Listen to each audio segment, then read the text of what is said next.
थोड़ा सा रिकैप कर देता हूँ मैं कि आपको चक्कर ये है कि इसके अंदर हमें 2 एक्टिविटीज़ गिवन थी, थोड़ा सा डिफरेंट जो सवाल के अंदर ये था, 2 एक्टिविटीज़ गिवन थी, तो हमें दोनों का क्यूमुलेटिव जो है उसको हमेशा कंसिडर करना है।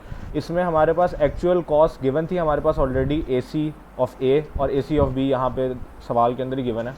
ड्यूरेशन हमें बताई हुई थी 6 मंथ्स इनटू एग्जीक्यूशन, बताया हुआ था प्रोजेक्ट बिहाइंड स्केड्यूल है। हमने AC इनका कैलकुलेट कर लिया, टोटल AC कैलकुलेट कर लिया, PV जो है A का गिवन था, PV B का गिवन था, टोटल PV कैलकुलेट कर लिया। हमें ये बताया था कि A जो है 100% कंप्लीट है, B 75% कंप्लीट है, इससे हम EV निकाल लेते हैं। EV हमें हमेशा जो है वो प्लान वैल्यू से निकालना है अगर हमें बजट एट कम्प्लीशन ना गिवन हो, तो इसलिए हमने जो है वो प्लान वैल्यू निकाली, प्लान वैल्यू से उसका निकाला। क्योंकि बात यह है कि प्लान वैल्यू जो है वो A की जो थी 180, इसका मतलब है कि वो ऑलरेडी 100% कंप्लीट हो चुका है, जो कि हमें बताया हुआ इधर, और B जो है वो 75% जो है आपका वो कंप्लीट है, but it should have been completed. सही है, क्योंकि उसने बताया कि प्रोजेक्ट बिहाइंड स्केड्यूल है, तो प्रोजेक्ट कंप्लीट हो चुका होना चाहिए था। ठीक है, तो 75% आप ले लें इसका 80% का, और 100% ऑफ 180, तो आपके पास EV of A EV of B आ जाएगा। EV टोटल कर लेंगे हम, फिर उससे हम SPI का फार्मूला लगा के निकाल लेंगे और बता देंगे कि बिहाइंड स्केड्यूल है या हेड ऑफ स्केड्यूल है, और CPI का फार्मूला लगा के पता चल जाएगा ओवर बजट है या अंडर बजट है। इसमें किसी को प्रॉब्लम है कोई? नहीं नहीं। ठीक है, अच्छा, तो अगले उस पर चलें फिर।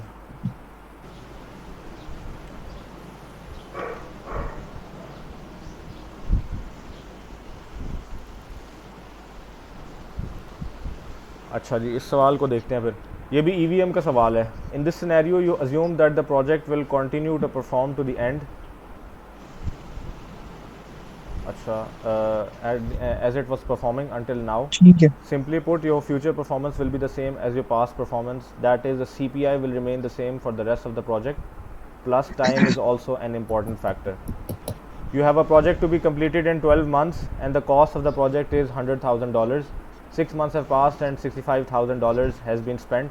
But on closer review, you find that only 33% of the work has been completed so far. Find the estimated completion for this project and interpret it. अच्छा, ये EAC वाला सवाल है, लेकिन EAC वाला सवाल जो है उसकी बेस्ट बात ये होती है कि वो सारी चीज़ें कवर कर लेता है, इस वजह से मैं इसको लेके आया हूँ। तो अब हम ज़रा थोड़ा सा हाईलाइट करते हैं क्या हमें इन्फॉर्मेशन गिवन है। Project will continue to perform. Abdullah भाई, जी सॉरी सर। इंटरप्ट कर रहा हूँ आपको। जी जी। वकार बात कर रहा हूँ। अच्छा, जी ये जो सर। क्वेश्चन आपने उठाया है, हाँ जी ये सर। कोई जनरली क्वेश्चन खुद बनाया है या कहीं से उठाया है आपने? सर ये हमें सर ने करवाया था, जो हाँ ऑनलाइन क्लास हुई थी ना एक दफ़ा, एक वीक में, हम्म। उसमें ये उन्होंने दिया था सवाल स्लाइड से। ठीक है, यानी वैल्यूज वही हैं और सेम उसी को हम हाँ जी बिल्कुल कर रहे हैं। सेम है, ये मैंने ग्रुप पे डाला भी हुआ है इसके सोल्यूशन के साथ, मतलब अगर आप उधर से देखना चाहें तो। जी जी, श्योर, प्लीज ठीक है, कंटिन्यू। सही है।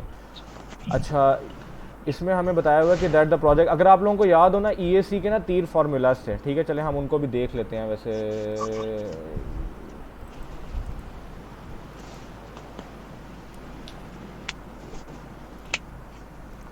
अच्छा, फोरकास्टिंग में जब हम जाते हैं ना, EAC की बात करते हैं जब हम, तो हमारे पास ना EAC में 3 फार्मूलाज हैं, 3 टाइप के फार्मूलाज। अब बात यह है कि बेशक वो फार्मूला आपको दे भी देना, आपको ये नहीं बताएगा कि वो ये कहाँ यूज़ होता है, वो कहाँ यूज़ होता है, तो यू नीड टू नो कि which formula you have to apply in which situation.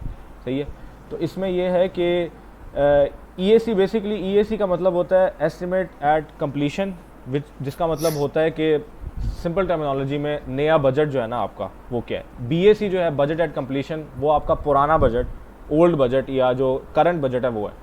उसके बाद ETC का मतलब होता है एस्टिमेट टू कंप्लीट, जो कि आपका रिमेनिंग वर्क होता है। सही है, तो अब इसमें ये वाला जो फार्मूला है EAC is equal to AC plus ETC, मतलब ये असल में बेसिकली फार्मूला है ये।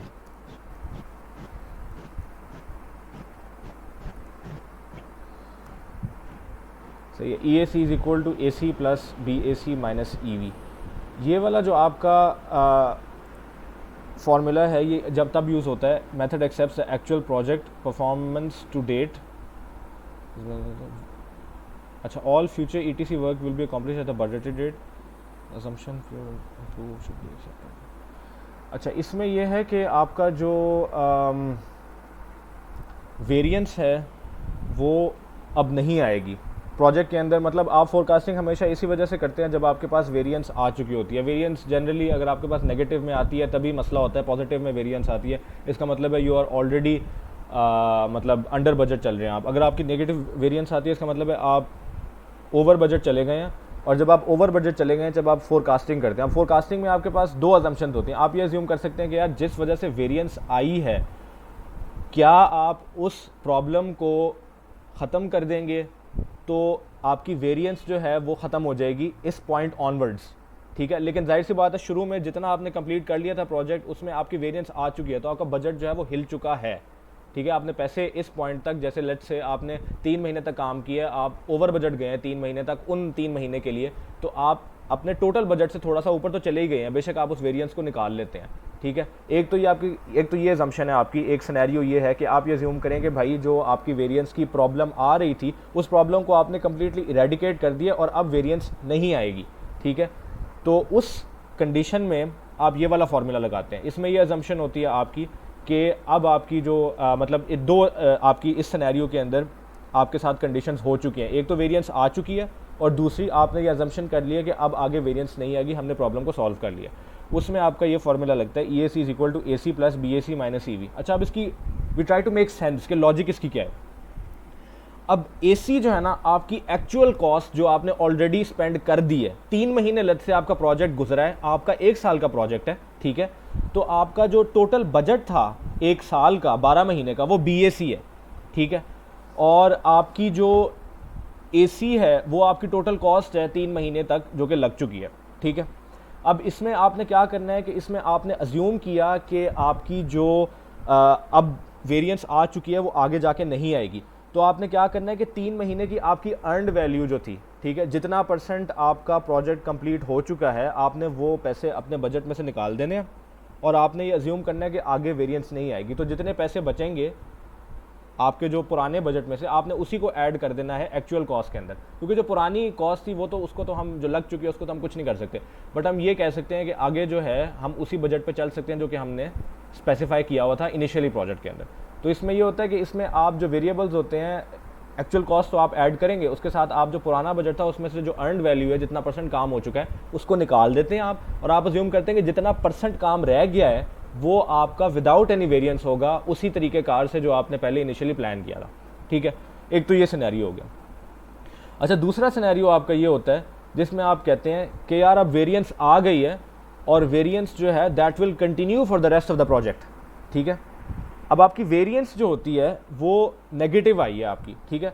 अब नेगेटिव वेरिएंस का मतलब है that you have a CPI below 1, क्योंकि CPI का फॉर्मूला है earned value over actual cost, और एक्चुअल कॉस्ट आपकी ज़्यादा हो चुकी है जिसकी वजह से आपकी नेगेटिव वेरिएंस आई है, जिसकी वजह से आपका CPI बिलो 1 आया, सही है।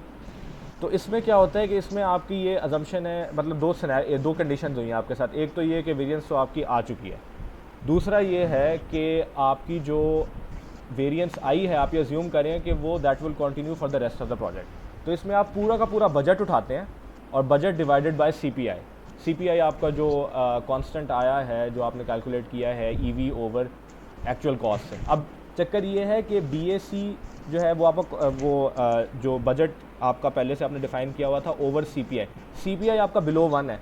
अब किसी भी फ्रैक्शन के अंदर अगर आपका डिनोमिनेटर लेस देन 1 होता है तो जो आपका आंसर होता है वो बड़ा हो जाता है, मतलब आपका जो EAC है that is definitely going to be bigger than your BAC, ठीक है। तो ये हमारे पास दो सिनेरियोज आ गए, एक तो जिसमें वेरिएंस आप कह रहे हैं कि आप बिल्कुल इरेडिकेट कर देंगे, और इस सिनेरियो में आप कह रहे हैं वेरिएंस विल कंटिन्यू, ठीक है। ये जो इन्फॉर्मेशन है ये हमें वो सवाल में देगा कि whether the variance will continue और whether it will not continue, सही है।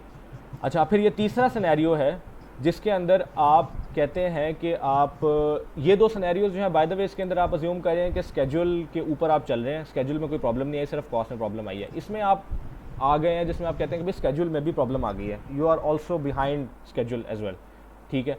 तो इसमें फिर आपको दोनों स्केड्यूल और कॉस्ट दोनों को कंसिडर करना पड़ेगा।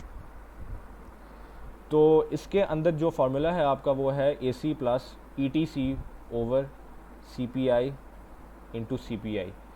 ETC की जगह जो है वो हम लिख लेते हैं यहाँ पे BAC माइनस ई वी। तो आपका ये फार्मूला बना। अब बात ये है कि this formula is very similar to this formula, सही है, ए सी बल्कि सेम ही है, बट इसके अंदर हमने सी पी आई और एस पी आई के कांस्टेंट को डिवाइड कर दिया, सही है। अब जैसे कि मैंने कहा था कि आपका जो वेरिएंस है वो ऑलरेडी आ चुकी है, और वेरिएंस आपकी ऑलरेडी आ चुकी है, इसका मतलब है कि जो आपके कांस्टेंट्स है C P I and S P I they are both below 1, तो जब आप उनको मल्टीप्लाई करेंगे तो that will also give you a number which is less than 1। तो ये आपका B A C minus E V जो है वो बड़ा हो जाएगा, फिर ये जो नंबर जो है ना आपका ये बड़ा हो जाएगा। इसका मतलब है कि अगर आप इन तीनों सिनेरियोज को कंसिडर करते हैं तो जो आपके पास सबसे बड़ी वैल्यू आएगी, मतलब if you are given the same project और उसके अंदर पहले आप ये अज्यूम करते हैं कि आपने वेरिएंस को ख़त्म कर दिया, फिर आपकी ई सी वैल्यू निकाली, फिर आपने अज्यूम किया कि वेरिएंस विल कंटिन्यू, फिर आपने ई सी की वैल्यू निकाली, फिर आपने कंसिडर किया कि variance will continue and there is a schedule variance as well, ठीक है, स्केड्यूल इज़ इंपॉर्टेंट। तो इसमें सबसे बड़ी वैल्यू जो है ना आपके पास वो तब आएगी जब आप स्केड्यूल को कंसिडर करेंगे और वेरिएंस विल कंटिन्यू कंसिडर करेंगे। फिर उसके बाद उससे छोटी वैल्यू तब आएगी जब आप कहेंगे कि स्केड्यूल में वेरिएंस नहीं आई और सिर्फ कॉस्ट की वेरिएंस आई है बट दैट इज़ कंटिन्यूइंग, ठीक है। और जो सबसे छोटी वैल्यू आएगी आपके पास वो तब आएगी जब आप कहेंगे कि वेरिएंस आई थी बट हमने उसको इरेडिकेट कर दिया, ठीक है। तो आई होप इट्स क्लियर कि 3 फार्मूलाज हैं और हमने उसको कैसे कैसे यूज ठीक है, ठीक है, सही। और अब्दुल्ला भाई ये क्वेश्चन में मेंशन होगा ना कि वेरिएंस आपका कंटिन्यू यार मुझे बात अपनी दोबारा आ रही है, कहाँ से आ रही है असद ब्रो, मेरे ख्याल से डुप्लीकेशन आ रही है। हेलो, हाँ अब ठीक है। वकार भी दोबारा रिपीट कीजिएगा सवाल अपना। सर मैं ये कह रहा था कि जो क्वेश्चन में मेंशन होगा कि आपका वेरिएंस कंटिन्यू है, क्या वेरिएंस स्टॉप है और स्केड्यूल, ये चीज़ तो मेंशन होगी ना उसमें? बिल्कुल ये मेंशन होगी। आपको फार्मूलाज भी दिए होंगे ये पेपर में, बट आपको ये नहीं बताया होगा कि कौन सा फार्मूला कहाँ पे लगाना है। बट मतलब वो तो बात ये है कि थोड़ा सा इंट्यूटिव भी है कि अगर आप देख रहे हैं कि स्केड्यूल का बताया हुआ उसने कि schedule is an important factor या स्केड्यूल मतलब वेरिएंस आ गया, तो इसमें इस फार्मूले में सिर्फ इसी फार्मूले में एस पी आई मौजूद है, तो इसका मतलब है आप यही फार्मूला लगाएंगे, ठीक है। तो उसके बाद और अगर उसमें वो स्केड्यूल का जिक्र नहीं कर रहा हो, जस्ट वो कह रहे हैं कि वेरिएंस कंटिन्यू कर रहे हैं, तो फिर हमने जो सेकंड वाला फार्मूला देखा उसको हम अटेम्प्ट करेंगे। बिल्कुल ऐसे ही है। Got it. अच्छा, इसमें जो है वो प्रैक्टिस क्वेश्चन भी है कुछ बड़े इजी से, ये इसको भी ज़रा देख लेते हैं।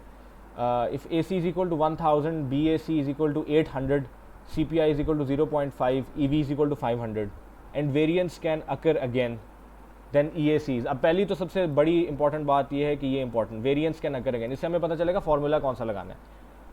अब वेरिएंस कैन अकर अगेन का मतलब ये है कि हमने सेकंड वाला फार्मूला लगाना है क्योंकि वेरिएंस इज़ रिकरिंग, और उसके सेकंड वाला फार्मूला जो है वो है B A C over C P I. B A C हमें ऑलरेडी गिवन है, बी ए सी 800 है और सी पी आई 0.5, तो दैट विल बी 1600, क्योंकि मैं जैसे बता रहा था कि वो बड़ा हो जाएगी वैल्यू, 800 ओवर 0.5 1600 आ गया।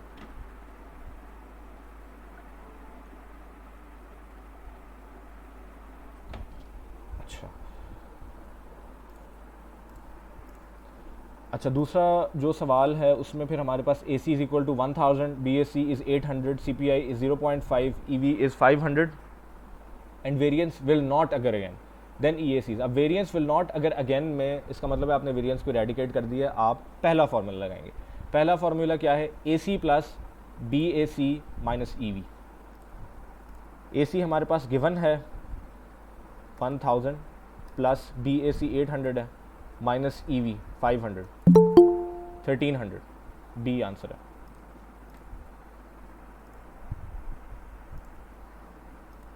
अच्छा, उसके बाद फिर हमारे पास और क्या चीज़ हमें स्लाइड से देख लेनी चाहिए। TCPI, चलें TCPI को अगले सवाल में देख लेंगे। अच्छा चलें ये इनको भी देख लेते हैं। वैसे ये वाला एक जो न्यूमेरिकल है ये हमने कवर कर लिया। If EAC is greater than BAC then project is. अब बताएं अब कोई कि भाई इसके बारे में क्या ख्याल है आपका, क्या होगा? Under plan cost, on plan cost, over plan cost, unplan cost. अच्छा, EAC का मतलब EAC is greater than BAC का मतलब ये है कि आपकी वेरिएंस ऑलरेडी आ चुकी है। अगर तो वेरिएंस ना आई होती तो EAC जो है वो सेम BAC के इक्वल होता, फोरकास्टिंग में आपको कोई प्रॉब्लम नहीं होती, ठीक है। इसका मतलब है कि जो आपने प्लानिंग में कॉस्ट की थी उससे आप एक्चुअल इन रियलिटी में आप एक्सीड कर गए हैं। इसका मतलब है कि जो आपने प्लानिंग कॉस्ट जो आपने बनाई थी वो कम बनाई थी, जिसका मतलब है कि आपकी कॉस्ट वाज अंडर प्लान्ड। सही है, तो अंडर प्लान्ड कॉस्ट है इसका जवाब। सही है। अच्छा, बाकी TCPI जो है वो आई थिंक हम अगले सवाल में आएंगे। पहले हम इससे EAC के साथ डील करते हैं, ये वाला जो क्वेश्चन था उसमें। अच्छा ठीक है जी। In this scenario you assume that the project will continue to perform to the end as it was performing until now. Simply put, your future performance will be the same as your past performance. ठीक है। CPI will remain the same for the rest of the project plus time is also an important factor। पहले तो उसने ये बता दिया भाई future performance will be the same. इसका मतलब ये है कि भाई आपका वेरिएंस विल कंटिन्यू। फिर उसने बोला CPI will remain the same for the rest of the project plus time is also an important factor। अब ये जैसे पहले वकार भाई आपने पूछा था, उसने बता दिया कि time is also an important factor। ठीक है। You have a project to be completed in 12 months, duration आ गई आपके पास, and the cost of the project is 100,000। ये आपका BAC है, budget at completion. 6 months have passed, ये आपका time which has already elapsed, and 65,000 has been spent, ये एक्चुअल कॉस्ट है। ठीक है। But on closer review you find that only 33% of the work has been completed. अब ये earned value आपकी जो है प्रोजेक्ट की वो 33% है। Find the estimate at completion EAC for the project and interpreted. अच्छा, तो इसमें हम सबसे पहले अपने वेरिएबल्स निकाल लेते हैं, क्योंकि फिर हमें मतलब इसने जैसे कह दिया है कि योर फ्यूचर परफॉर्मेंस है, उसके बाद फिर time is also N important factor. तो हमें जाहिर सी बात है फार्मूला में यूज़ करने के लिए हमें CPI भी चाहिए, हमें SPI भी चाहिए, क्योंकि हमने जो फार्मूला यूज़ करना है वो ये वाला यूज़ करना है, AC plus BAC minus EV over CPI into SPI।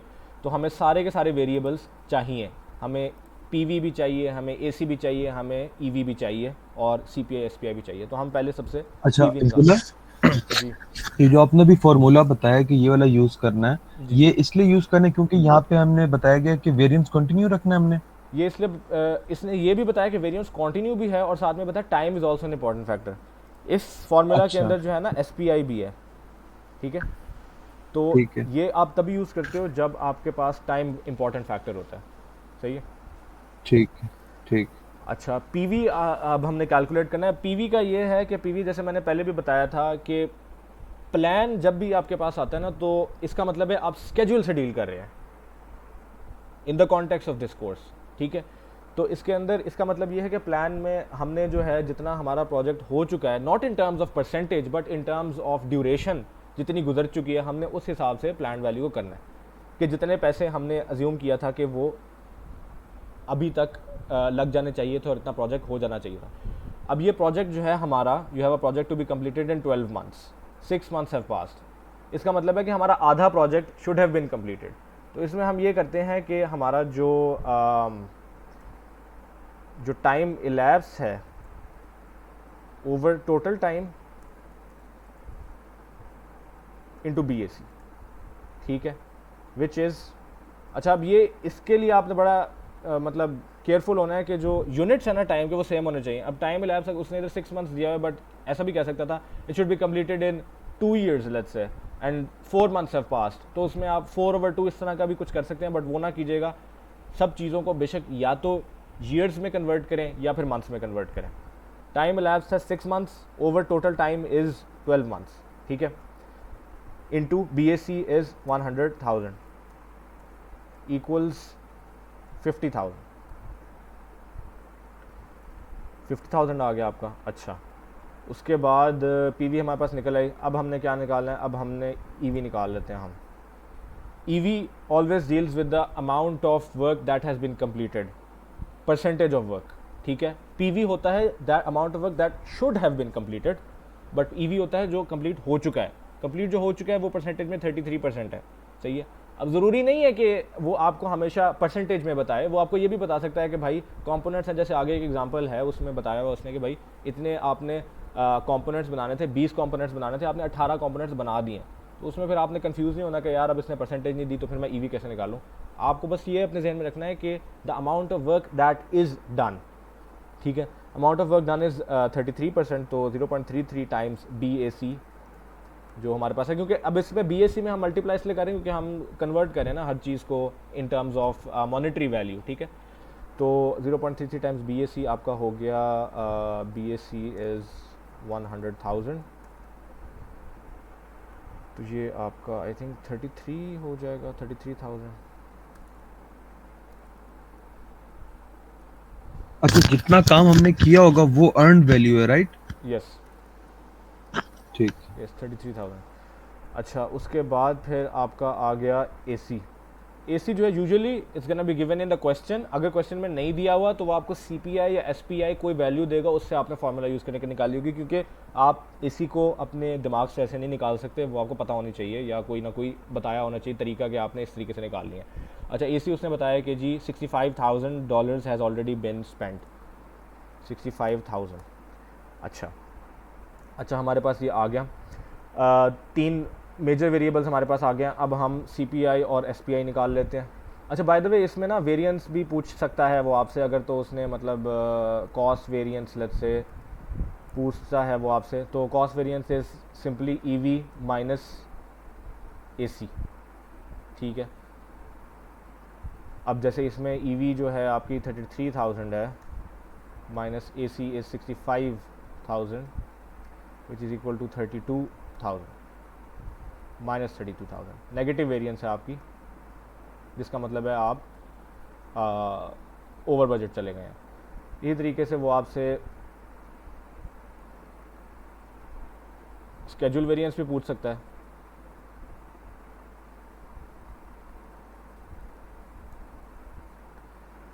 Which is EV minus PV।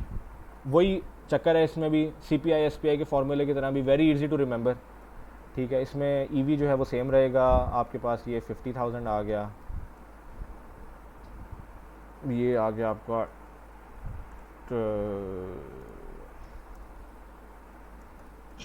17। ये भी नेगेटिव है, इसका मतलब है कि आप बिहाइंड स्केड्यूल हैं। अच्छा, अब आते हैं हम CPI की तरफ। CPI is EV over AC, which is EV is हमारा 33 है और AC इज़ 65।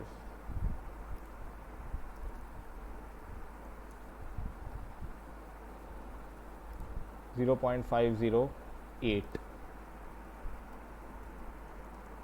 ये हमारा लेस देन 1 है, जिसका मतलब है कि हम ओवर बजट जा चुके हैं। अब हमने कैलकुलेट करना है SPI, EV ओवर PV है इसका फॉर्मूला। इसमें फिर हमारे पास EV will remain the same और ये 50,000 हो गया।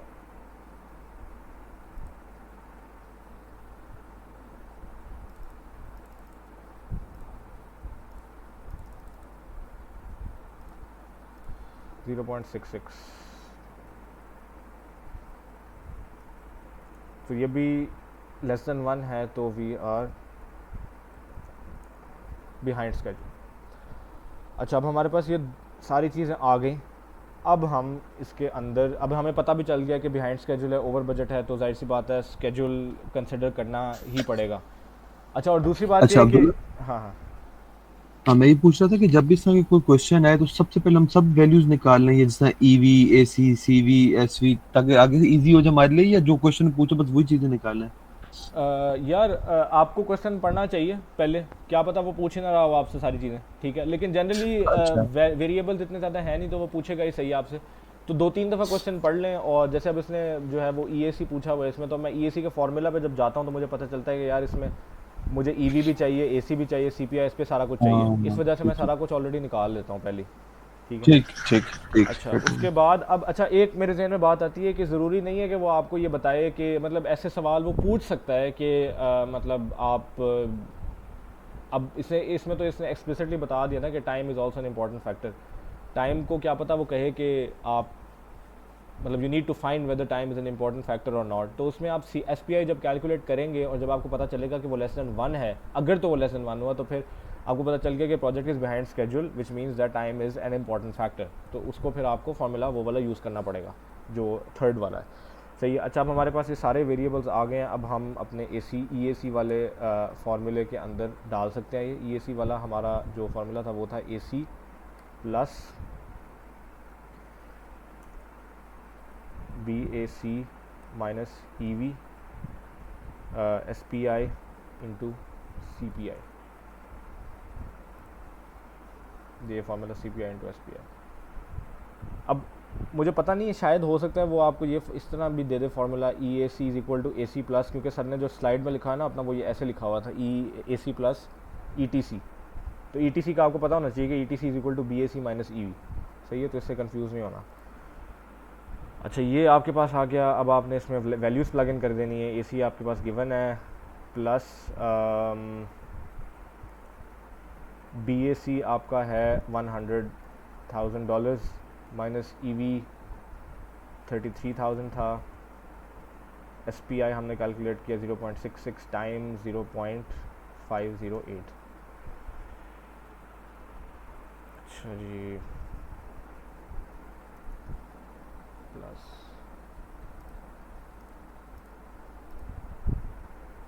अच्छा, बाय द वे कैलकुलेटर जो है ना वो आपको अपने लेके आने पड़ेंगे, तो इंतज़ाम उसका भी आपको कर लेना चाहिए। टाइम्स 264,833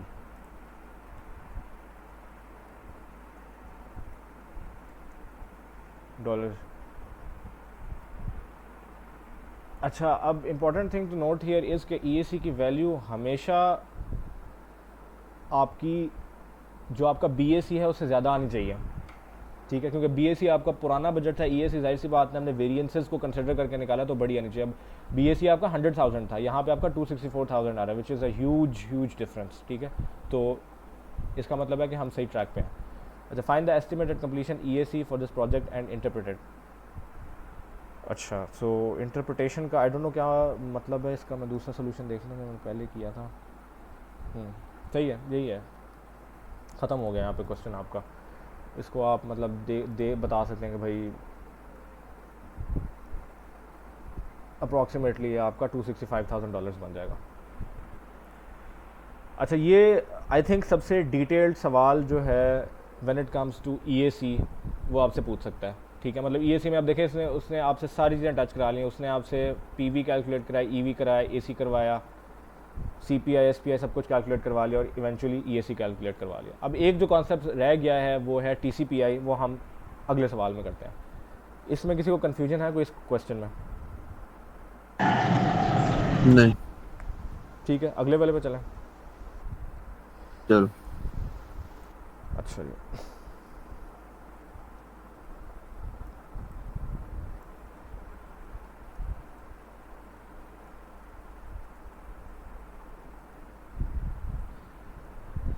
अच्छा ये क्वेश्चन हमने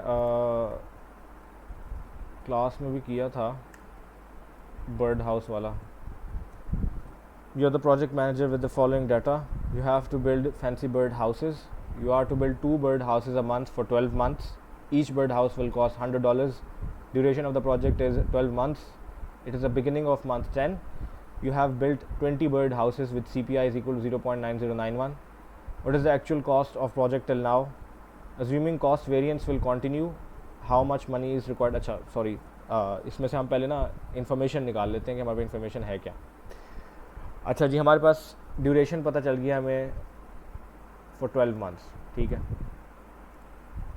each bird house will cost $100, इससे हम निकाल सकते हैं। अच्छा, ड्यूरेशन उसने ऑलरेडी खुद ही बताई हुई है, इसे हम BAC निकाल सकते हैं। BAC is not given. It is the beginning of month 10, beginning of month 10, ये हमारा करंट टाइम स्टैम्प है। You have built 20 bird houses, ये अमाउंट ऑफ वर्क डन है। CPI भी हमें गिवन है। ठीक है, what is the actual cost of the project till now? AC calculate करना है हमने। Cost variance will continue, how much money is required to complete it. अब इसमें EAC पूछा है उसने, estimated completion. Estimated completion basically is the new budget. Assuming cost variance will continue, उसने ये नहीं बताया कि स्केड्यूल जो है उसको कोई प्रॉब्लम है, उसने बस कहा है कि कॉस्ट वेरिएंस विल कंटिन्यू। आपने प्रॉब्लम को इरेडिकेट नहीं किया, इसका मतलब है you gonna use the second formula. Second formula ये था हमारा, कॉस्ट वेरिएंस जब कंटिन्यू हो रही है बीएससी ओवर सीपीआई, सही है। If variance will not continue what should be EAC. अब उसने पूछा है कि वेरिएंस अगर आपने उसको इरेडिकेट कर दिया समहाउ फिर क्या होगा, तो उसमें हम फर्स्ट फार्मूला यूज़ करेंगे जो कि ये है BAC माइनस ई।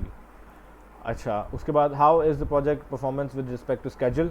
इसमें आप SPI कैलकुलेट करेंगे, बताएंगे ग्रेटर देन 1 है, लेस देन 1 है, बिहाइंड स्केड्यूल है, एड ऑफ स्केड्यूल है, and in terms of percentage how much project is complete. This is very easy. अच्छा अब्दुल्ला, एक बात सुनो, जब आपका वेरिएंस कंटिन्यू होगा तो आपने कहा सेकंड फार्मूला यूज करेंगे, जब हाँ। कंटिन्यू नहीं होगा तो फर्स्ट फार्मूला आप कह रहे हो लगाओगे, हाँ जी। ठीक है। तो हाँ। ये जो हमने पिछले एग्जांपल में जो लगाया था इसमें SPI इंटू CPI भी था, ये कभी लगाते हैं फिर? ये तब लगाते हैं जब आपकी वेरिएंस कंटिन्यू हो रही है और साथ में schedule is an important factor. Schedule क्योंकि अच्छा, SPI ठीक आ गया ना, SPI स्केड्यूल परफॉर्मेंस ठीक इंडेक्स आ गया, तो स्केड्यूल भी ठीक है, आता है ठीक तब आपने कहा। अच्छा, ठीक इसमें होगा। स्केड्यूल का उसने जिक्र नहीं किया तो इसलिए हम इसको नहीं लगाएंगे। अच्छा, अब इसमें हम जो है इसके सोल्यूशन की तरफ आते हैं। पहले हम वेरिएबल्स लिखते थे जो कि गिवन है, ड्यूरेशन जो है दैट इज़ 12 मंथ्स। उसके बाद फिर हमें BAC कैलकुलेट कर लेते हैं। BAC इज़, उसने बोला है कि you are to build 2 bird houses for 12 months, जिसका मतलब है we have to build 2 into 12 bird houses, ठीक है। एक बर्ड हाउस कॉस्ट 100, तो दिस इज़ गोना बी $2400। उसके बाद फिर ओहो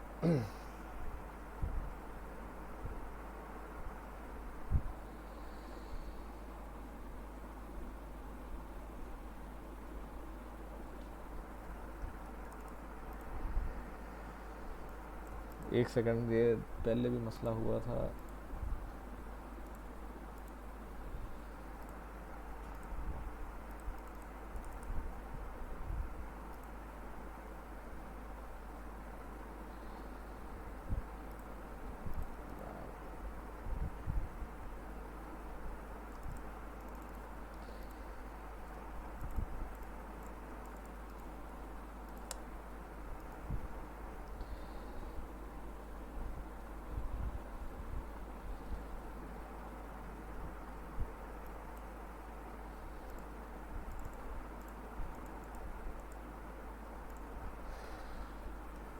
सॉरी। अच्छा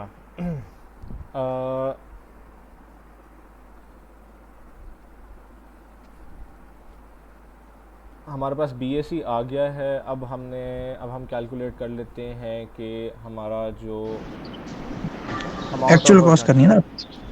एक्चुअल कॉस्ट करनी है, अमाउंट ऑफ वर्क डन हम कर लेते हैं। अमाउंट ऑफ वर्क डन, अब इसने बताया हुआ है कि it is the beginning of month 10। इसका मतलब है कि 9 महीने गुजर चुके हैं, जिसका मतलब है कि आपका काम जो है वो 9 महीने में जितना हो जाना चाहिए था वो कंप्लीट हो चुका है।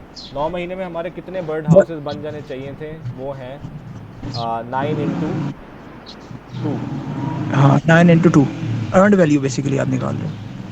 18 बर्ड हाउसेज। नहीं ये ठीक है, प्लान्ड होगी ना ये तो। नहीं अर्नड वैल्यू है। अच्छा हाँ नहीं नहीं ठीक है। सॉरी, नहीं नहीं नहीं नहीं, नहीं नहीं ये प्लान वैल्यू, प्लान हाँ वैल्यू, हाँ, अर्नड ये वैल्यू प्लान इज वैल्यू है, वो दूसरी आगे लिखी हुई है। Amount of work that should have been done, sorry, amount of work. हाँ वर्क स्केड्यूल्ड,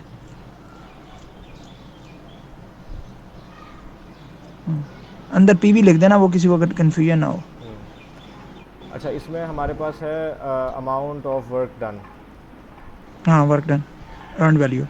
अर्नड वैल्यू, हाँ ये इसमें लिखा हुआ है जी 20 बर्ड हाउसेज आपने बिल्ड कर लिया ऑलरेडी, 20 बर्ड हाउसेज आपके आ हाँ गए हैं। अच्छा, अब इससे हम निकाल सकते हैं EV, PV और AC। तो पहले हम PV निकालते हैं। PV जो है आपका वो जो स्केड्यूल था उसके हिसाब से आएगा, जो आपने 18 बर्ड हाउसेज आपने बनाए हैं तो 18 बर्ड हाउसेज को मल्टीप्लाई कर देंगे। अब अच्छा, इसमें 2 तरीके हैं निकालने के। आप तो एक तो इस तरह भी कर सकते हैं कि आप 9/12 टाइम्स 2400 कर दें, ये भी कर सकते हैं। ठीक है, ये आ जाएगा आपका 9/12 इंटू 2400 1800 ठीक है। और दूसरा तरीका ये है कि which is also equal to 18 bird houses हैं, तो उसको मल्टीप्लाई करते हैं cost of 1 bird house 100 which is also equal to 1800। ठीक है, डजंट मैटर कौन सा अप्लाई करें, कोई मसला नहीं है। अच्छा, उसके बाद आपका ईवी आ गया। ईवी में आपने बताना है जी अर्नड वैल्यू, जो आपका amount of work already done है। अब वो वही था कि work done over total work. ठीक है, वर्क डन हमारे 20 हैं जी। अब इसमें उसने हमें परसेंटेज में नहीं दिया हुआ, तो इसलिए हमने जो फ्रैक्शन यूज़ करनी है वो ये कि अमाउंट ऑफ वर्क डन जो कि पहले बन चुके हैं 20 bird houses over total work जो कि 24 बर्ड हाउसेज है हमारे, मल्टीप्लाइड बाय BAC हमारा है 2400। ठीक है, तो ये आ गया आपका 2000। यार ये डायरेक्ट नहीं आएगा अब्दुल्ला? हाँ ऐसे कर लो, ठीक है। डायरेक्ट भी आ सकता है, डायरेक्ट भी आ सकता है कि आपको पता है कि 20 ठीक है, बर्ड ठीक है। हाउसेज हैं, तो आप बिल्कुल जैसे पहले की है आप 100 से मल्टीप्लाई कर दें and this is gonna be equal to 2000, same thing. नहीं ठीक है। उसके बाद अब आपने निकालना है AC। अब AC जो है हमें गिवन नहीं है, बट हमें CPI पता है। CPI का फॉर्मूला है CPI is equal to EV earned value divide by actual cost. AC। ठीक है, ये है 0.9091, ये हमें गिवन है। तो हमारे पास यहाँ पे EV है, हमारे पास CPI है, तो हम AC निकाल सकते हैं। तो यहाँ पे हमारा जो AC बनेगा, AC will be equal to earned value over CPI which is equal to earned value हमारी कितनी है 2000 ओवर 0.9091 इज इक्वल टू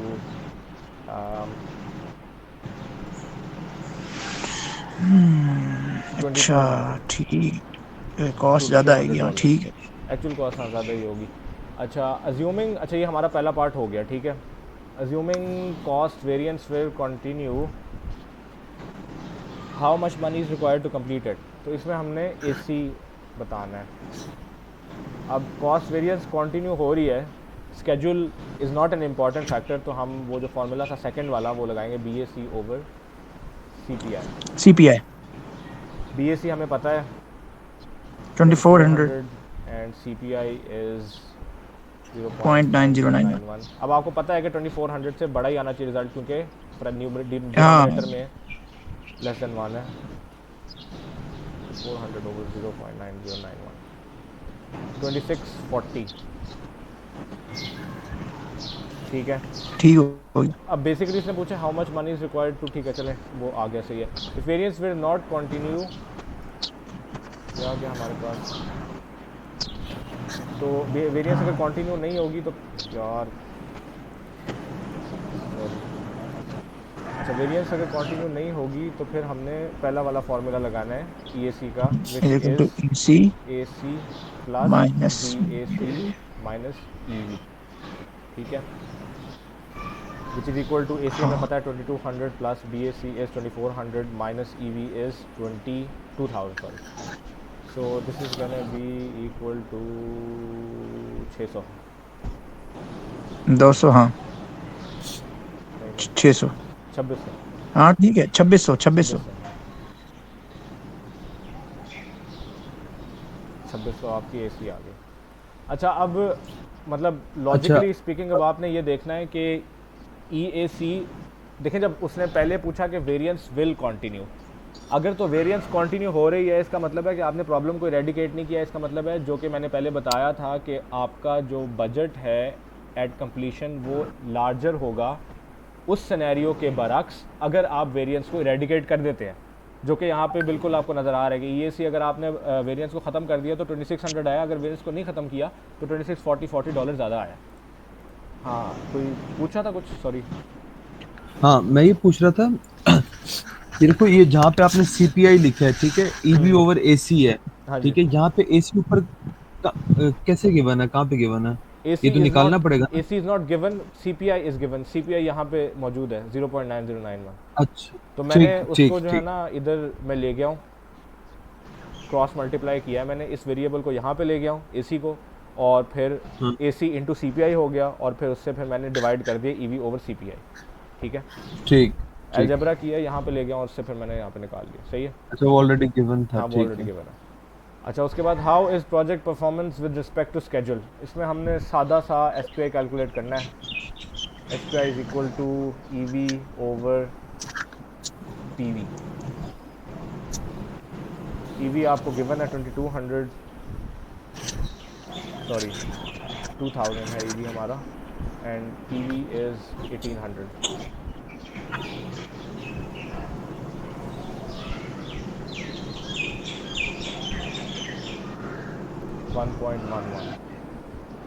ये हमारा ग्रेटर देन 1 है, which means we are ahead of schedule. ठीक है। अच्छा, in terms of, in percentage terms, how much project is complete. अब हमें पता है कि हमने 20 बर्ड हाउसेज ऑलरेडी बिल्ड कर लिए हैं और टोटल जो हमने बिल्ड करने थे वो 24 करने थे। तो परसेंटेज में सीधा आप 80%। Yes exactly 24, 20/24 times 100 which is 80%। 80% project is complete. ठीक है। अच्छा, तो ये हमारा सवाल कंप्लीट हो गया। इसमें किसी को कोई प्रॉब्लम है? बेहतरीन है भाई, बेहतरीन है। ये सेव कर लेना यार, ये शेयर भी कर देना। यार ये चलो ठीक है, दूसरा वाला शेयर किया हुआ था मैंने ऑलरेडी, कर दूंगा शेयर। चलिए दोबारा कर देना। सही है, हो गया। अच्छा, किसी को कोई प्रॉब्लम नहीं है? अच्छा नहीं। ठीक है जी। अब आते हैं प्रोबेबिलिटी में। अच्छा जी। अच्छा, प्रोबेबिलिटी में जो है आपके पास ये 3 वैल्यूज़ गिवन है, ऑप्टिमिस्टिक, मोस्ट लाइकली, पेसिमिस्टिक। इसमें हमने एक्सपेक्टेड कॉस्ट निकाल ली है, एवरेज। ठीक है, एवरेज कॉस्ट। उसके बाद हमने निकालनी है वेरिएंस। अब वेरिएंस जो पहले उधर हमने पढ़ी है ना, schedule variance, cost variance. Schedule variance is E V minus P V और cost variance is E V minus A C. That is different from this variance. This is the variance of normal distribution. इसका formula is different and you need to know this formula. उसका variance का शायद given हो paper में। अच्छा, इसमें expected cost निकालने के 2 तरीके होते हैं। एक तो बीटा डिस्ट्रीब्यूशन है, एक है आपकी ट्रायंगुलर डिस्ट्रीब्यूशन। ये हमने कहाँ पे पढ़ा था वैसे? बीटा होगी आपकी पर्ट, और जो टाइम वो यस ट्रायंगल होगी वो 3 पॉइंट होगी, बिल्कुल। यानी a plus b plus c divide by 3 अच्छा शायद। कहाँ पे थे यार स्लाइड में?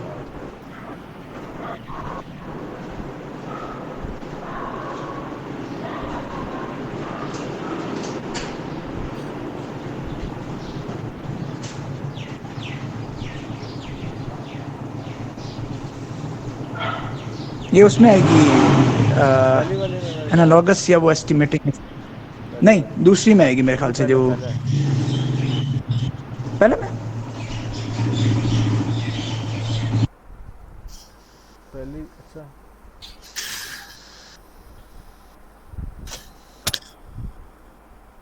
हाँ ये अच्छा। मेरे ख्याल से हाँ प्लानिंग में आती है, हाँ इसी में, इसी। अच्छा, 3 पॉइंट एस्टिमेटिंग। इसमें 2 हैं आपके पास, ट्रायंगुलर डिस्ट्रीब्यूशन है, बीटा डिस्ट्रीब्यूशन है।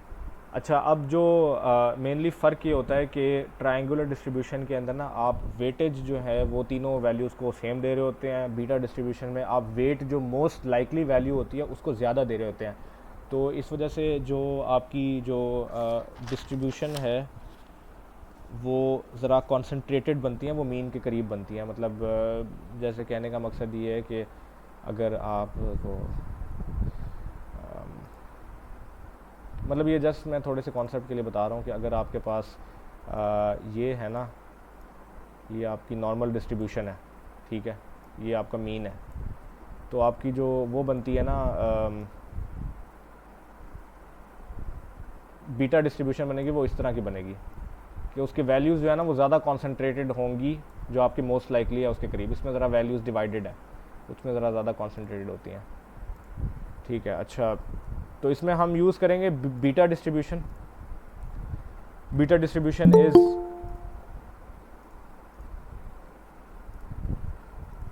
अच्छा, बीटा डिस्ट्रीब्यूशन में ये होता है कि आप जो है ना वो इसको हम ले लेते हैं, लेट्स से ए ले लेते हैं, इसको हम कंसिडर कर लेते हैं बी, इसको हम कह देते हैं कि ये है सी।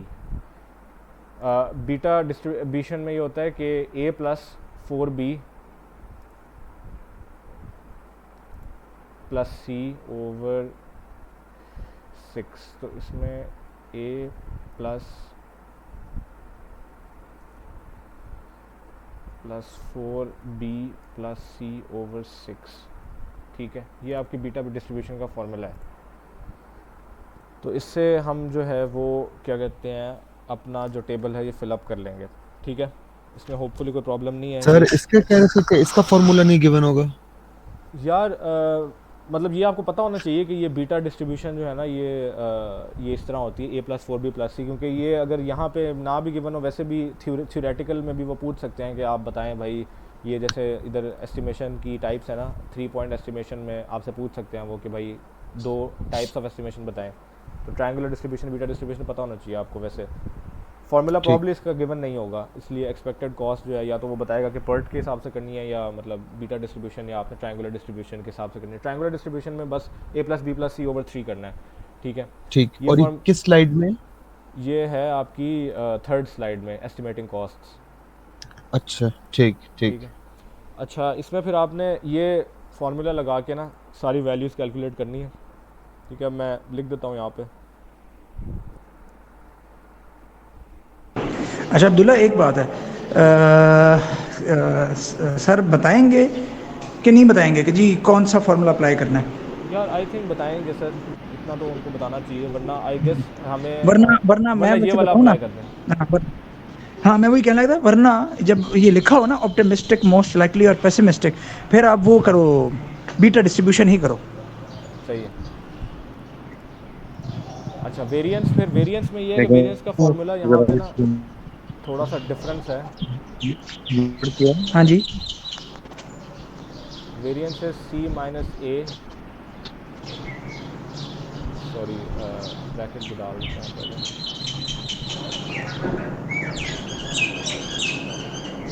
c माइनस a ओवर 6 अच्छा c minus a over 6 whole squared, square. हाँ, ये वेरिएंस का ऊपर फॉर्मूला है। अंडर रूट भी आएगा ना? अंडर रूट वो उसमें है स्टैंडर्ड डिविएशन में, अभी हम वेरिएंस निकाल रहे हैं। अच्छा अच्छा अच्छा, ठीक है ठीक है। ठीक है, तो ये हमारे पास जो है वो वेरिएंस आ गई। वेरिएंस का फॉर्मूला ये आपको पता होना चाहिए, मतलब you need to memorise this, pessimistic minus c optimistic minus a over 6। Divide by 6। हाँ जी, चलिए ये भी मेरे पास पड़ी हुई वैल्यूज़ निकाल लेता हूँ। 6944 40,000 565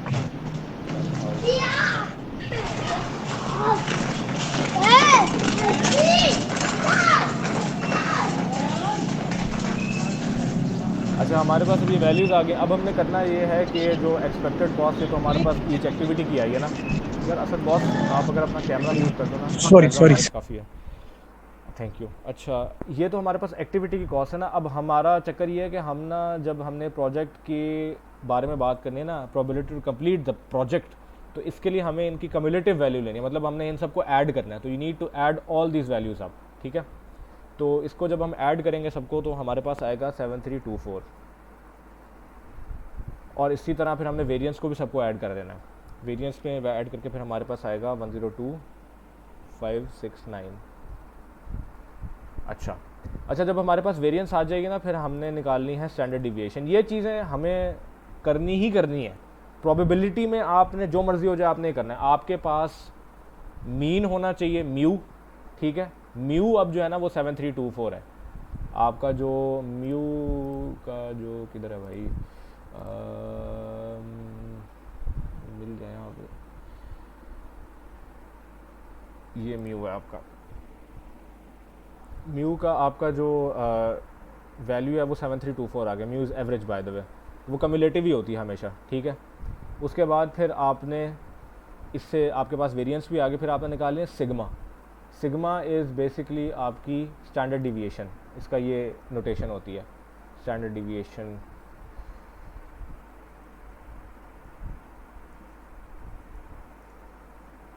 स्टैंडर्ड डिविएशन जो है उसका होता है अंडर रूट ऑफ वेरिएंस। अच्छा वेरिएंस की जो अंडर रूट है ना, वो आपने ये कम्युलेटिव का अंडर रूट लेना है, इंडिविजुअल का अंडर रूट नहीं लेना। ये you have to be very careful about this कि वेरिएंस आपकी ईच एक्टिविटी की होगी बट स्टैंडर्ड डिविएशन सिर्फ एक वैल्यू होगी, सही है। तो इसके बारे में ज़रा केयरफुल रहना है, तो इसमें हमारे पास 102,569 की हमने अंडर रूट ले लिया, तो हमारे पास आ गया 320। सही है, यहाँ पे भी ले लेते हैं 102,569 320 आ गया। ठीक है, अच्छा अब हमारे पास ये वैल्यूज़ आ गए। ठीक है, अब हमारे पास क्वेश्चन क्या है, probability to complete the project in less than 7600।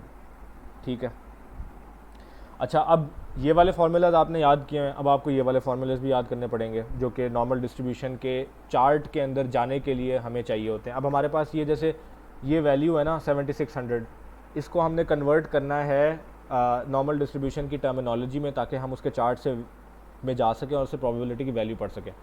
तो बेसिकली ये जो हमें गिवन है ना, ये हमें x की वैल्यू गिवन है, x equal to 7600।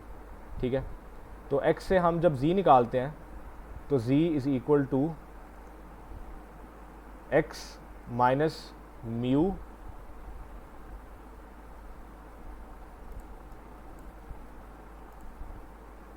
Over standard deviation. ठीक है, ये फॉर्मूला है आपका z निकालने का। अब x आपके पास है 7600 माइनस 7324, जो आपका म्यू है यहाँ पे गिवन है, निकाल लिया हमने। Standard deviation is 320। आपके पास जवाब आता है 7600 minus 7324 is equal two divided by 320। This is 0.8625 0.8625। अच्छा अब लेट्स ट्राई टू अंडरस्टैंड कि ये इसका मतलब क्या है। ठीक है, थोड़ा सा मैं क्रूड उसमें कोशिश करूँगा कि जितनी मेरी अपनी अंडरस्टैंडिंग है उसके हिसाब से आपको मैं बता दूँ। बात ये होती है कि नॉर्मल डिस्ट्रीब्यूशन जो है ना आपकी, it looks something like this. ठीक है, इसमें ये होता है कि आपकी जो मोस्ट ऑफ द वैल्यूज़ है ना, they are concentrated towards the mean. ये आपका मीन है, दिस इज़ योर म्यू। ठीक है, ये आपका मीन आ गया और बाकी आपकी वैल्यूज़ यहाँ पे। अब हमारे पास इस उसके अंदर जो मीन है दैट इज़ 7324। ठीक है,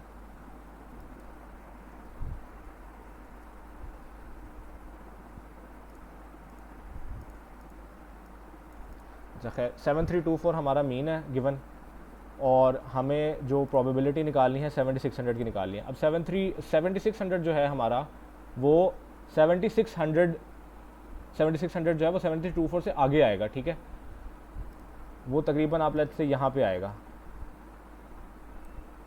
ये आपका है 7600। ठीक है, अब हमें जो प्रोबेबिलिटी निकालनी है ना, हमने वो सारे उसकी निकालनी है, पूरी की पूरी प्रोबेबिलिटी हमसे पूछी हुई है, और हमें ये पता है कि प्रोबेबिलिटी अगर हम यहाँ से लेके चलें और एंड तक, ये है 0.5। ठीक है, 0.5 यहाँ तक प्रोबेबिलिटी है और उससे आगे की प्रोबेबिलिटी, ये मतलब हमें पता है। अब जब आप उस टेबल पे जाते हैं ना, आपका जो नॉर्मल डिस्ट्रीब्यूशन वाला टेबल है, उसके अंदर आप वैल्यू सिर्फ ये वाली रीड कर सकते हैं। मतलब नॉर्मल डिस्ट्रीब्यूशन वाला जो आपको टेबल बताता है ना वैल्यू, वो आपको ये वाली वैल्यू बताता है प्रोबेबिलिटी की। ठीक है, आपको पता है कि 0.5 प्रोबेबिलिटी है मीन की वैल्यू आने की, और उससे आगे अगर आप जाना चाहते हैं तो फिर आपको ऐड करनी पड़ेगी ये वाली वैल्यू। तो टेबल से हम सिर्फ ये वाली वैल्यू रीड करते हैं। अभी जैसे मैं मेरे पास z की वैल्यू आ गई ना, यहाँ पे z की वैल्यू 0.8625 है। ठीक है, तो अब जब मैं टेबल पे जाऊँगा ना, तो टेबल पे मुझे सिर्फ ये वाली इस वैल्यू की प्रोबेबिलिटी पता चलेगी, ग्राफ का जो ये पार्ट है मीन और 7600 के बीच में। तो I have to add 0.5 to that value to get the probability कि मेरा जो प्रोजेक्ट है वो 7600 के अंदर अंदर कंप्लीट हो जाए, मतलब टोटल प्रोबेबिलिटी है। क्योंकि मैं प्रोबेबिलिटी इसकी नहीं निकाल रहा, क्योंकि अगर आप सिर्फ z से वैल्यू उठा के और रख देंगे उसके अंदर आंसर के अंदर, इसका मतलब है कि आप वैल्यू कैलकुलेट करके बता रहे हैं कि 7600 और 7324 ये वाली प्रोबेबिलिटी क्या है, सिर्फ ये वाली। आपको टोटल प्रोबेबिलिटी चाहिए ये इसकी 7600 से पीछे सारी। ठीक है, तो हमारे पास 8625 ये आया था। इसमें मेरे पास ये पिक्चर पड़ी हुई है, ये जैसे ये जो है ना, ये मैं आपको यही बनाने की कोशिश की है मैंने, इसी तरह की दिखती है स्टैंडर्ड डिविएशन। तो 8625 आया था हमारे पास, 0.8625। तो ये हमारे पास 2 डेसिमल प्लेस तक है, तो 86 तक पढ़ लेते हैं हम इसको z में। ये हम अगर जाते हैं तो 0.8 और ये 6, 0.3051। तो P जो है इज़ इक्वल टू 0.3051, ठीक है। बट मैंने जैसे बोला कि यहाँ तक आपकी कहानी सिर्फ ये वाली प्रोबेबिलिटी है, दिस इज़ द प्रोबेबिलिटी, ये है सिर्फ 0.3051, लेकिन टोटल प्रोबेबिलिटी यहाँ तक निकालने के लिए हमें इसमें ऐड करना पड़ेगा 0.5 and the answer is gonna be equal to 0.8051 which is equal to 80.51%, ठीक है। अच्छा, उसके बाद फिर आगे हमारा जो है वो है probability to complete the project in less than 7200। इसमें हम z निकालते हैं, x हमें गिवन है, x is 7200 in this case and mu is 7324 as before, 320 equal to 7200 minus 7324 divided by 320, 0.3875। अच्छा, अब इसमें ना अच्छा, नेगेटिव आ रहा है। हेलो। जी हेलो, हाँ जी। हाँ अब्दुल्ला, याद हो अगर आपको सर ने ना ये बताया था कि 0.5 हमेशा तब ऐड होगा जब ये किस वैल्यू से कम होगा तो तब 0.5 ऐड होगा। नहीं, किस वैल्यू से कम नहीं है यार। इस तरह के सवालों को सॉल्व करने का ना तरीका मुझे तो सबसे इजी ये लगता है कि मैं हमेशा ड्राइंग बनाता हूँ ये वाली, ठीक है, ताकि मुझे अंडरस्टैंडिंग हो जाए कि मैं कहाँ पे लाई करता। तो इसमें अगर तो आप इससे आगे हो तो फिर आप ऐड करोगे, मतलब मीन से अगर आप आगे जा रहे हो ना तो आपको पता दिख रहा है अच्छा, क्लियरली अच्छा, कि अच्छा, आपने अच्छा। जो है ना 0.5 इसके अंदर ऐड करना है, क्योंकि यहाँ से लेके यहाँ तक इज़ 0.5, ठीक है। टोटल समझ प्रोबेबिलिटी आया। आपको चाहिए तो आपको करना पड़ेगा ऐड, सही है ना। ठीक ठीक ठीक। अच्छा, इसमें अब उसने पूछा है कि 7200 आपकी प्रोबेबिलिटी उससे कम होनी चाहिए, ठीक है। क्या प्रोबेबिलिटी कि 7200 से कम होगा प्रोजेक्ट।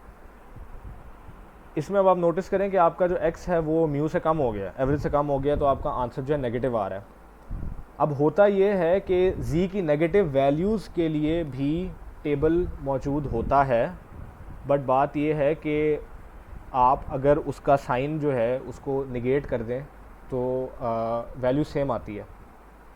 फॉर एग्ज़ाम्पल चले मैं आपको करके भी दिखा देता हूँ कि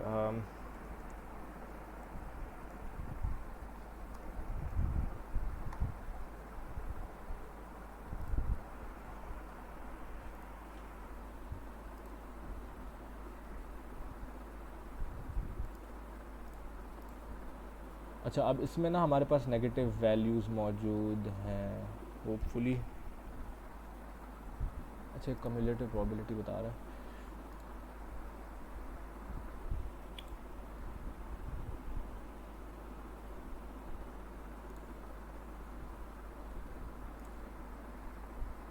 अच्छा, ये सेशन रिकॉर्ड भी किया हुआ है क्योंकि मैं लेट ज्वाइन किया था तो यार अभी ये तो देखें ना, इसको आप पहले देख लें। सही है। नेगेटिव का भी टेबल होता है वैसे, नेगेटिव जी वैल्यूज़ का।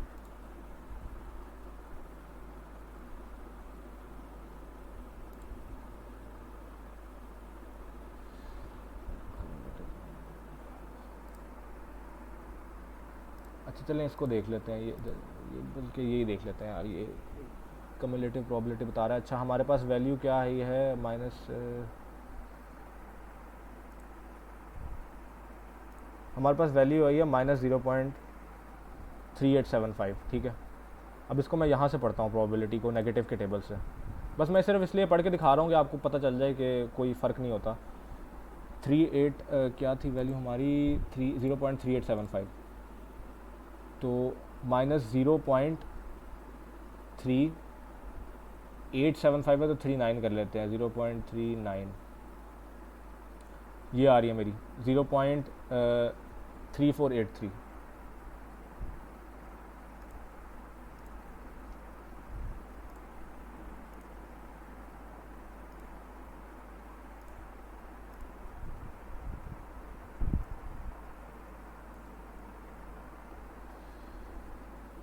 नहीं आ रही है,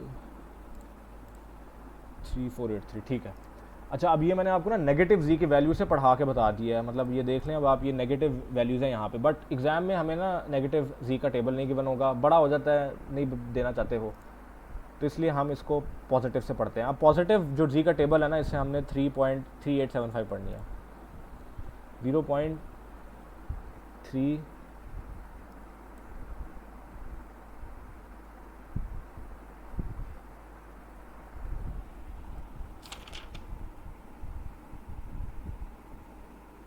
3875 3875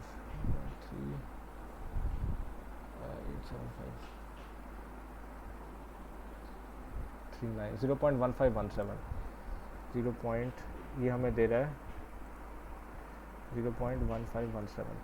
अच्छा, बात ये कि अब we need to try to understand कि हो क्या रहा है यहाँ पे, हमारे पास थोड़ी डिफरेंट नहीं है, वैल्यू सही है।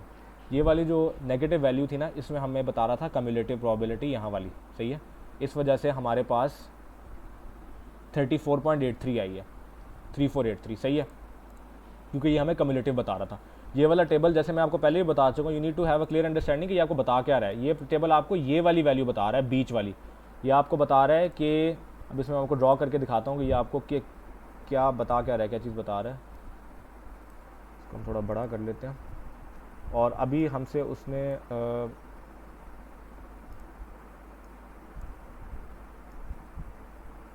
ये है ना हमारा मीन आ गया यहाँ पे, और उसने हमसे पूछा है ये वैल्यू, मीन है हमारा 7324, उसने पूछा है जी 7200, ठीक है जी, जो यहाँ पे है। तो मैंने जो वैल्यू रीड की है ना, वो वैल्यू है ये वाली, ठीक है। मुझे चाहिए क्या है, मुझे चाहिए ये वाली वैल्यू, मतलब यहाँ से लेके यहाँ तक, एंड तक मुझे ये वाली वैल्यू चाहिए। मुझे ये वाली वैल्यू नहीं चाहिए, बट मुझे ये पता है कि ये जो मेरी वैल्यू आई है 0.15, क्या ये 1517, ये इधर से लेके यहाँ तक जो टोटल मीन तक वैल्यू है, ये है 0.5। तो अगर मुझे ये वाली टोटल वैल्यू पता है और मुझे ये इस डब्बे की वैल्यू पता है यहाँ इस सेगमेंट की, तो मैं ये सेगमेंट की वैल्यू निकाल सकता हूँ। इस सेगमेंट में से मैं ये वाले सेगमेंट की वैल्यू माइनस करूँगा, तो मेरे पास ये वाले सेगमेंट की वैल्यू आ जाएगी, ठीक है। तो यहाँ पे अब आप देखिएगा कि वो आपके पास सेम आंसर आएगा। मेरे पास ये प्रोबेबिलिटी आई है, तो जो हमें प्रोबेबिलिटी नीडेड रिक्वायर्ड है is equal to 0.5 minus 0.1517 which is equal to 0.3483, वही सेम आंसर आ गया। प्रॉब्लम तो नहीं है इसमें किसी को कोई? नहीं, ठीक है, क्लियर है कि आपके पास, आपको अगर आप ये ड्राइंग बना लेंगे ना एग्जाम में, तो बहुत आसानी हो जाएगी। नहीं बनाएंगे तो फंस जाएंगे। 80% प्रोबेबिलिटी ये है कि आप फंस जाएंगे एग्जाम में अगर ड्राइंग नहीं बनाएंगे, वरना आसानी हो जाएगी। तो इसमें आपने ये करना है कि जब आपके पास ये नेगेटिव की वैल्यू आती है, तो इसको आप नेगेटिव को इग्नोर कर देंगे, ठीक है। नेगेटिव को आप इग्नोर कर देंगे, यहाँ पे जाएंगे, आपको यहाँ पे पता है कि ये जो भी मैं वैल्यू जी के टेबल से पढ़ूंगा वो इस सेगमेंट के अंदर की होगी। After ignoring the negative sign 0.5 में से इस वैल्यू को माइनस कर देंगे, ठीक है। इसमें हमें थोड़ी सी क्लैरिटी नज़र आ रही है कि अगर 0.5 मतलब हमें प्रोबेबिलिटी चाहिए जो कि म्यू से ज़्यादा है, लाइक 7600 है यहाँ पे, तो हमें 0.5 उसके अंदर ऐड करना है, क्योंकि हमारे पास ये म्यू से यहाँ तक इस सेगमेंट में होगी। और अगर हमें प्रोबेबिलिटी चाहिए म्यू से कम वैल्यू की, तो हमें 0.5 में से उस वैल्यू को सब्ट्रैक्ट करना है, ठीक है। ये थोड़ा सा आप इसको एक अगर मेंटल मैपिंग करनी है, माइंड मैपिंग करनी है, तो उसको कर सकते हैं। अच्छा, ये सेकंड हो गया हमारा। उसके बाद है probability to complete the project between 7100 and 7500, ठीक है। अब इसमें हमें दो प्रोबेबिलिटीज़ उसने के बीच में पूछा हुआ है, 7100 एंड 7500। तो लेट्स सी, इसमें भी हम थोड़ा सा ड्रॉ करके देखते हैं कि हमारे से क्या पूछ रहा है। तो इसमें अगर हम इसको ड्रॉ करें तो ये कुछ इस तरह का बनता है। ये आपका म्यू आ गया बीच में, 7100 है और 7500 है, ये 7324, 7500 एंड 7100।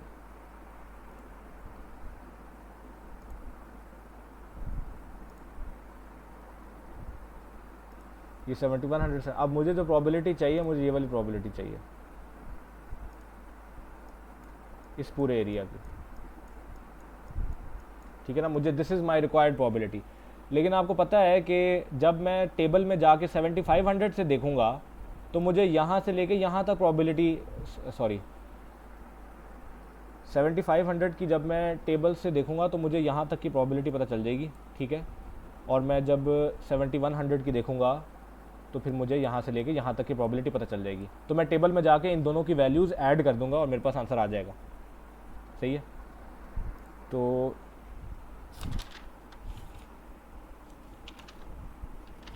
इसमें हम जो है हमारे पास z की वैल्यू जो है z1 इज़ इक्वल टू 7500 है हमारा पास पहले, -7 to 4 over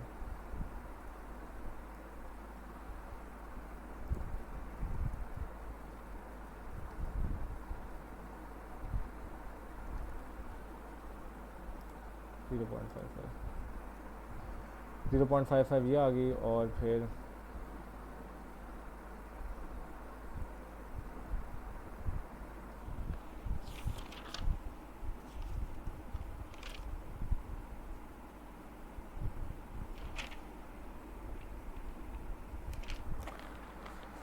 Z2 हमारे पास है 7100 minus 7324 over 320 is equal to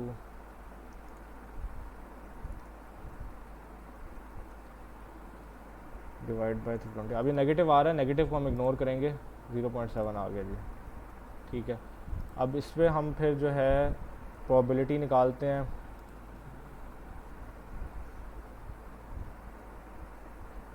P1 Z के टेबल से जाके 0.55 है, 0.5 एंड 5, 0.2088, ठीक है।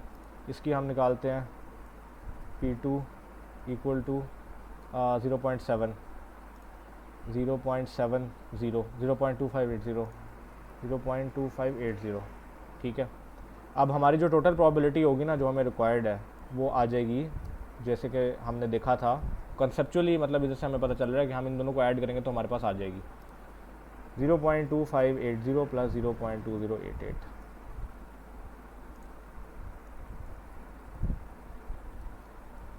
अस्सलाम वालेकुम अब्दुल्ला, यार ये 0.7 की कैसे निकाली, दोबारा बताना। यार ये Z की वैल्यू निकाली है मैंने, इसने हमें 7100 और 7500 के बीच नहीं की वो ठीक है, वो ठीक है, जो टेबल से देखा आपने 0.7 की वैल्यू। 0.7 यहाँ पे 0.70 ये वाली वैल्यू आएगी, सही है, ठीक है। ठीक है। 0.258 सॉरी 0.2580, हाँ। अच्छा, तो ये जो है आपका बन जाएगा 0.4688 विच इज़ इक्वल टू 46.68%। अच्छा, ठीक हो गया जी।